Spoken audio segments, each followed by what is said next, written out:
in my opinion here, if somebody says, I want a Medicare supplement plan G, bird in hand, I'm not going to fight them unless it's clear and obvious. Like if they have 1,000 different illnesses and they want to go Medicare Advantage and they can afford a supplement, I'm going to be like, hey, hello, like we need to go this way.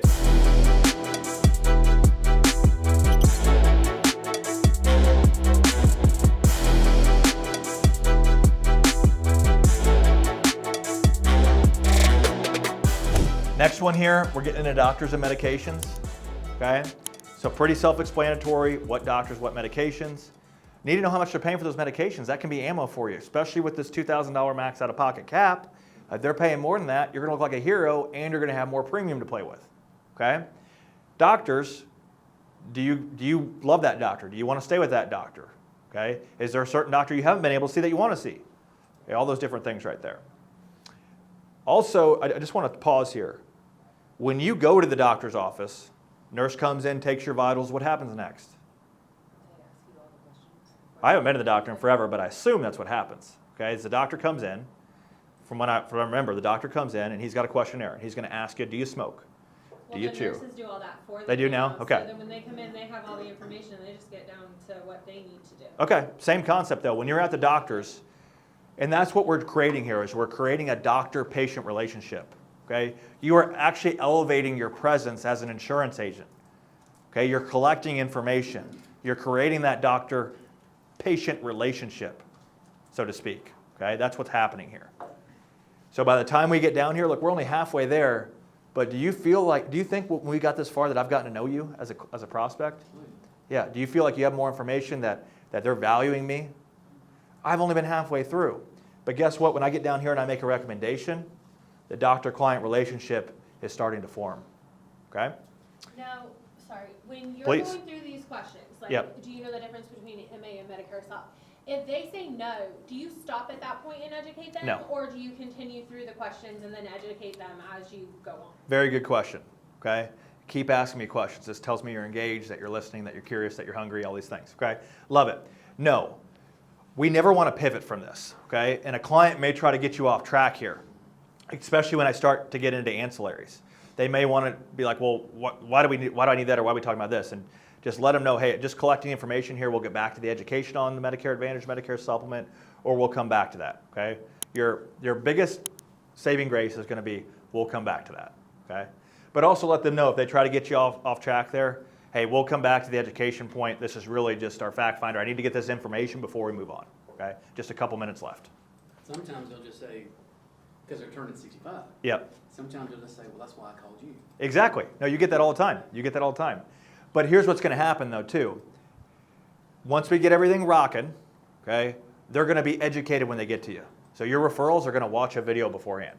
45 minutes with Brandy.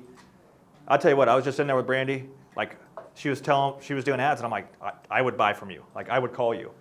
And that's going to make a major difference, is when they're educated prior and they get to you. Not only is it going to save you time from appointments, you're not going to have hour-long appointments because they're going to have prior education, okay?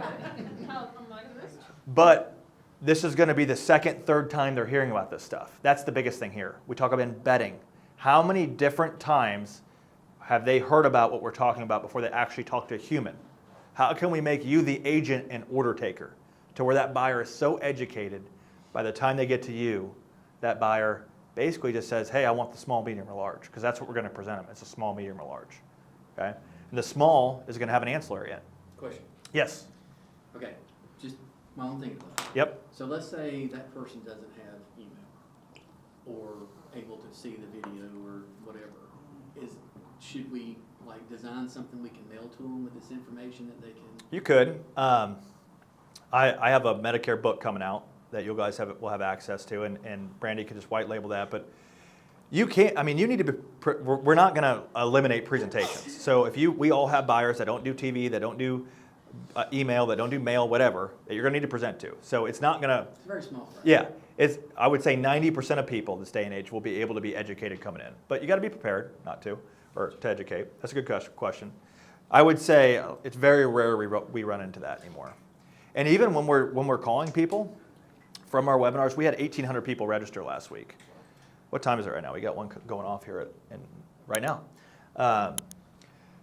The people that don't register right away, we call through them, and if they haven't watched the webinar, we tell them to watch the video before we set the appointment. So we're always directing to that prior education. That's 45 minutes where they can pause and write down questions and do all these different things. Okay? So this is the. Sorry. Go ahead.